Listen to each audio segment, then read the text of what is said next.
ಬೆಂಗಳೂರಲ್ಲಿ ಕೆಲಸ ಮಾಡ್ತಿದ್ದಂತ ಅತುಲ್ ಸುಭಾಷ್ ಕೇಸು ಯಾಕಿಷ್ಟು ಪ್ರಚೋದನೆ ಪಡುತ್ತಿದೆ? ಇಂಡಿಯನ್ ಕೋರ್ಟ್ ಇಂದ ಹಿಡಿದು ಇಡೀ ದೇಶದಾದ್ಯಂತ ಚರ್ಚೆ ಆಗ್ತಿದೆ. ಈ ತರ ಕೇಸ್ಗಳು ನಮ್ಮ ದೇಶದಲ್ಲಿ ಎಷ್ಟೋ ಕೇಸ್ಗಳು ಬಂದಿದಾವೆ.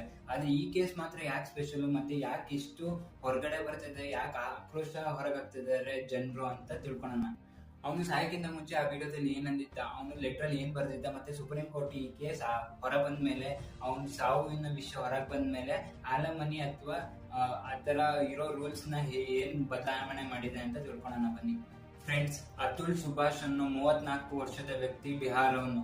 ಹೌದು, ಅವನು ಬೆಂಗಳೂರವನಲ್ಲ, ಬಿಹಾರಲ್ಲಿ ಓದಿ ಇಲ್ಲಿ ಕೆಲಸ ಮಾಡ್ಬೇಕು ಅಂತ ಬಂದವನು.